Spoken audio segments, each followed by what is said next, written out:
ஆதன் news நேயர்களுக்கு வணக்கம். நான் கவி பாரதி. தலைப்புச் செய்திகளை காணலாம். வரும் 1ஆம் தேதி டெல்டா மாவட்டங்களுக்கு விடுக்கப்பட்ட கனமழை எச்சரிக்கை. சம்பந்தப்பட்ட மாவட்ட ஆட்சியர்கள் முன்னெச்சரிக்கையோடு செயல்பட தமிழக அரசு அறிவுறுத்தல். தமிழகத்தின் பல்வேறு பகுதிகளிலும் தமிழக வீட்டு வசதி வாரியத்தால் கட்டப்பட்ட 1000க்கும் மேற்பட்ட குடியிருப்புகள். சென்னை தலைமைச் செயலகத்தில் இருந்தபடி காணொலி காட்சி மூலம் திறந்து வைத்தார் முதல்வர் ஸ்டாலின். தூய்மை பணியாளர்கள் பணிக்கு வராததால் நகராட்சி தொடக்கப்பள்ளி வளாகத்தை ஆசிரியர்களை சேர்ந்து சுத்தம் செய்த நிகழ்வு. பள்ளியின் ஆரோக்கிய சூழலை கருத்தில் கொண்டு களத்தில் இறங்கிய ஆசிரியர்களுக்கு பொதுமக்கள் பாராட்டு. புதுச்சேரியில் ஹெல்மெட் அணியாமல் அலுவலகத்திற்கு சென்ற 15 போலீசாருக்கு அபராதம் விதிப்பு. மாநில காவல்துறை டிஐஜி உத்தரவின் பேரில் போக்குவரத்து போலீசார் நடவடிக்கை. உத்தரப்பிரதேசத்தில் 1.5 மாத காலமாக நடைபெற்று வந்த கும்பமேளா நிறைவு. திரிவேணி சங்கமத்தில் 68 கோடி பேர் புனித நீராடியதாக தகவல். இனி தொடர்வது விரிவான செய்திகள். தமிழகத்தின் பல்வேறு பகுதிகளிலும் தமிழ்நாடு வீட்டு வசதி வாரியத்தின் சார்பில் புதிதாக கட்டப்பட்டுள்ள 1046 அடுக்குமாடி குடியிருப்புகளை முதலமைச்சர் மு.க. ஸ்டாலின் திறந்து வைத்தார். சென்னை தலைமைச் செயலகத்தில் நடைபெற்ற நிகழ்ச்சியில் சென்னை ஷெனாய் நகரில் புதிதாக கட்டப்பட்டுள்ள 240 அடுக்குமாடி குடியிருப்புகள், கே நகரில் கட்டப்பட்ட 120 அடுக்குமாடி குடியிருப்புகளை முதலமைச்சர் காணொலி காட்சி மூலம் திறந்து வைத்தார். இதேபோல் செங்கல்பட்டு மாவட்டம் ராஜகோலிப்பேட்டையில் 116 அடுக்குமாடி குடியிருப்புகளையும், சொந்த வீடு கட்டித்தரும் திட்டத்தின் கீழ் நெற்குன்றத்தில் 570 அடுக்குமாடி குடியிருப்புகளையும் அவர் திறந்து வைத்தார். தமிழ்நாடு அரசு அலுவலர் வாடகை குடியிருப்பு திட்டத்தின் கீழ் திருச்சி மாவட்டம் செங்குன்றத்தில் 464 தமிழ்நாடு அரசு அலுவலர் வாடகை குடியிருப்புகளையும் காணொலி காட்சி மூலம் திறந்து வைத்தார். திருச்சியில் பேருந்து முனைய ஆய்வு பணியின் பொழுது தவேக தலைவர் விஜய் குறித்த கேள்விக்கு பதில் அளிக்காமல் அமைச்சர் கே நேரு திரும்பிச் சென்றார். திருச்சி பஞ்சப்பூரில் ஒருங்கிணைந்த பேருந்து முனையம் சுமார் 900 கோடி ரூபாய் மதிப்பீட்டில் கட்டப்பட்டு வருகிறது. இந்த பேருந்து முனைய பணிகள் தற்போது 93% நிறைவடைந்துள்ள நிலையில் அமைச்சர் கே நேரு கட்டுமான பணிகள் குறித்து அதிகாரிகளுடன் கேட்டறிந்தார். பின்னர் செய்தியாளர்களிடம் பேசிய அவர், இந்த பணிகள் ஏப்ரல் மாதத்திலாவது முடிக்க வேண்டும் என அதிகாரிகளுக்கு அறிவுறுத்தியதாக தெரிவித்தார்.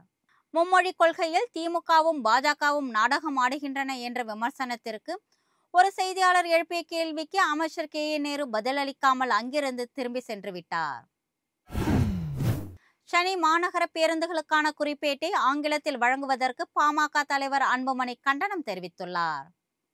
இது குறித்து அவர் வெளியிட்டுள்ள அறிக்கையில், சென்னை மாநகர பேருந்துகளின் செயல்பாடுகள் குறித்த குறிப்பு பதிவு செய்வதற்கான வண்டி குறிப்பேடு இதுவரை தமிழில் வழங்கப்பட்ட நிலையில் தற்போது ஆங்கிலத்தில் மாற்றியிருப்பது கண்டிக்கத்தக்கது என தெரிவித்துள்ளார். அது மட்டுமன்றி 10ஆம் வகுப்பு கல்வி தகுதியில் பணிக்கு சேர்ந்த ஓட்டுநர்களும் நடத்துனர்களும் ஆங்கிலத்தில் எழுத முடியாது என்பதை சுட்டிக்காட்டியுள்ள அன்புமணி, பேருந்து குறிப்பேட்டை ஏற்கனவே நடைமுறையில் இருந்தபடி தமிழுக்கு மாற்ற வேண்டும் என்று தமிழக அரசை வலியுறுத்தியுள்ளார். பிரபல பின்னணி பாடகர் கே யேசுதாஸ் உடல்நலக் குறைவு காரணமாக மருத்துவமனையில் அனுமதிக்கப்பட்டுள்ளார்.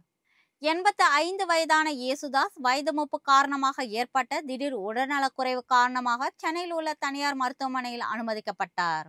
அவருக்கு மருத்துவர்கள் சிகிச்சை அளித்து வருகின்றனர்.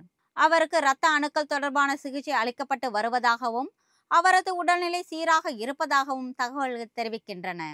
சிகிச்சை முடிந்து விரைவில் யேசுதாஸ் வீடு திரும்புவார்கள் என்று தெரிவிக்கப்பட்டுள்ளது. உத்தரப்பிரதேசத்தில் நடைபெற்று வந்த மகா கும்பமேளா நேற்றுடன் நிறைவடைந்த நிலையில் 44 நாட்களில் 68 கோடி பேர் திரிவேணி சங்கமத்தில் புனித நீராடியுள்ளனர். உத்தரப்பிரதேச மாநிலம் பிரயாக்ராஜில் 144 ஆண்டுகளுக்கு ஒருமுறை நடைபெறும் மகா கும்பமேளா கடந்த மாதம் 13ஆம் தேதி தொடங்கி மகா சிவராத்திரியான நேற்றுடன் நிறைவடைந்தது. கும்பமேளாவுக்காக 7500 கோடி ரூபாய் செலவில் 4000 ஹெக்டேர் நிலப்பரப்பில் மகா கும்ப நகர் தயார் செய்யப்பட்டு பிரயாக்ராஜில் கங்கை, யமுனை, சரஸ்வதி ஆகிய நதிகள் சங்கமிப்பதாக கருதப்படும் திரிவேணி சங்கமத்தில் புனித நீராடுவதற்காக 12 கிலோமீட்டர் தூரத்திற்கு படித்துறைகள் கட்டப்பட்டன. நாள்தோறும் லட்சக்கணக்கான பக்தர்கள் வந்து புனித நீராடினர். கும்பமேளா விழாவில் குடியரசுத் தலைவர், குடியரசு துணைத் தலைவர், பிரதமர் மோடி, மத்திய அமைச்சர்கள், பல்வேறு மாநில முதல்வர்கள், ஆளுநர்கள், தொழிலதிபர்கள், நடிகர்கள் என பல்வேறு தரப்பினரும் புனித நீராடினர்.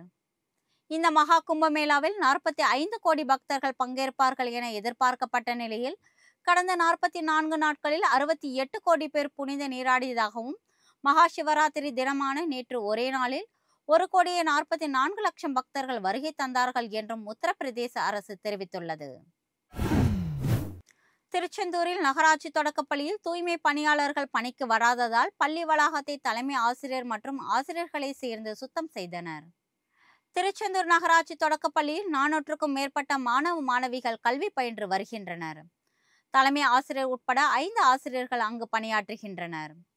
நாள்தோறும் பள்ளி வளாகத்தை நகராட்சி பணியாளர்கள் சுத்தம் செய்து வந்த நிலையில் கடந்த சில நாட்களாக பணியாளர்கள் வராததால் இது குறித்து பள்ளி தலைமை ஆசிரியர் நகராட்சி நிர்வாகத்தின் கவனத்திற்கு கொண்டு சென்றுள்ளார். பணியாளர்கள் பற்றாக்குறை இருப்பதை அறிந்த பள்ளி தலைமை ஆசிரியர் மற்றும் பள்ளி ஆசிரியர்கள் தாங்களே களத்தில் இறங்கி பள்ளி வளாகத்தை சுத்தம் செய்தனர். அங்கிருந்த குப்பைகளையும் பெருக்கி அகற்றி அப்புறப்படுத்தினர். தூய்மை பணியாளர்கள் பணிக்கு வராத போதிலும் பள்ளியின் சூழல் முக்கியம் என்பதை அறிந்து தாங்களாகவே குப்பைகளை அகற்றிய ஆசிரியர்களின் செயல் அப்பகுதி மக்களிடையே பாராட்டை பெற்றது.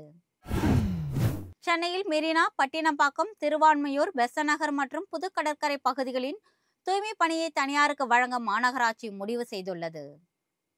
மெரினா கடற்கரையில் ஓராண்டுக்கு தூய்மை பணிகளை மேற்கொள்ள சுமார் 8 கோடி ரூபாய் ஒப்பந்தம் போடப்படுவதற்கு திட்டமிடப்பட்டுள்ளது. மற்ற 4 கடற்கரையில் ஓராண்டுக்கு தூய்மை பணிகளை மேற்கொள்ள 4,54,00,000 ரூபாய் ஒப்பந்தமிட சென்னை மாநகராட்சி சார்பில் முடிவெடுக்கப்பட்டுள்ளது. புதுச்சேரி காவல்துறை தலைமையகத்திற்கு ஹெல்மெட் அணியாமல் வந்த 15 போலீசாருக்கு தலா 1000 ரூபாய் அபராதம் விதிக்கப்பட்டது. புதுச்சேரியில் கடந்த மாதம் 12ஆம் தேதி முதல் ஹெல்மெட் அணியாமல் சென்றால் 1000 ரூபாய் அபராதம் விதிக்கப்படும் என காவல்துறை எச்சரித்திருந்தது. பொதுமக்களுக்கு முன் உதாரணமாக இருக்க வேண்டும் என கூறி அனைத்து போலீசாரும் கட்டாயம் ஹெல்மெட் அணிந்து பணிக்கு வர வேண்டும் என்று காவல்துறை அறிவுறுத்தியது.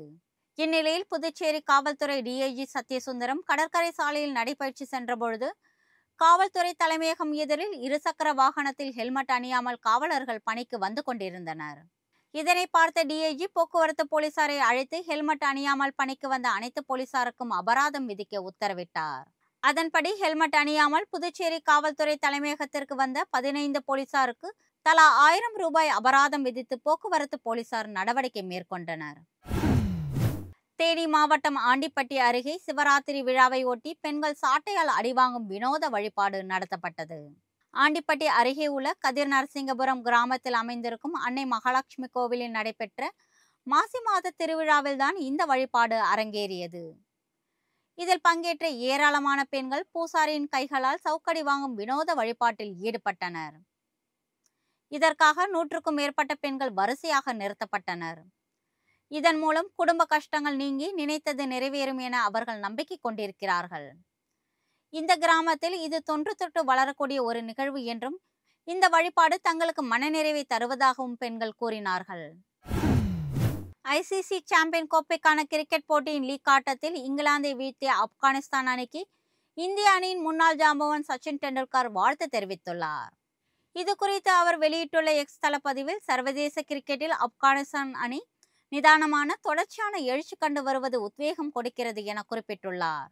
இனிமேலும் ஆப்கானிஸ்தான் அணி பெறும் வெற்றிகள் ஆச்சரியம் என வர்ணிக்க முடியாது என்றும் அவர்கள் வெற்றியை தற்போது பொழுதுபோக்காக மாற்றிவிட்டார்கள் என்றும் தெரிவித்துள்ளார். இப்ராஹிம் மிக அற்புதமாக சதமடித்த நிலையில் ஒமர்சாய் அபாரமாக 5 விக்கெட்களை எடுத்து ஆப்கானிஸ்தானுக்கு மறக்க முடியாத ஒரு வெற்றியை பெற்றுக் கொடுத்தனர் என பாராட்டு தெரிவித்துள்ள சச்சின் இருவரும் நன்றாக விளையாடினர்கள் என்று பதிவிட்டுள்ளார். சென்னையில் ஆபரண தங்கத்தின் விலை சவரனுக்கு 320 ரூபாய் குறைந்து 1 சவரன் 64,080 ரூபாய்க்கு விற்பனை செய்யப்படுகிறது. ஆபரண தங்கத்தின் விலை கடந்த 25ஆம் தேதி புதிய உச்சமாக 1 சவரன் 64,600 ரூபாய்க்கு விற்பனையாகி நடுத்தர மற்றும் சாமானிய மக்களை அதிர்ச்சிக்குள்ளாக்கியது. இந்த நிலையில் நேற்று சவரனுக்கு 200 ரூபாய் குறைந்த நிலையில் இன்று 320 ரூபாய் குறைந்து 1 சவரன் 64,080 ரூபாய்க்கு விற்பனை செய்யப்படுகிறது. கிராமுக்கு 40 ரூபாய் குறைந்து 1 கிராம் 8,010 ரூபாய்க்கு விற்பனை செய்யப்படுகிறது. வெள்ளியின் விலையில் எந்த மாற்றமும் இன்றி 1 கிராம் 106 ரூபாய்க்கு விற்பனையாகிறது. வரும் 3ஆம் தேதி டெல்டா மாவட்டங்களுக்கு கனமழை எச்சரிக்கை விடுக்கப்பட்டு இருப்பதால் அந்தந்த மாவட்ட ஆட்சியர்கள் முன்னெச்சரிக்கையாக இருக்க வேண்டும் என தமிழக அரசு அறிவுறுத்தியுள்ளது.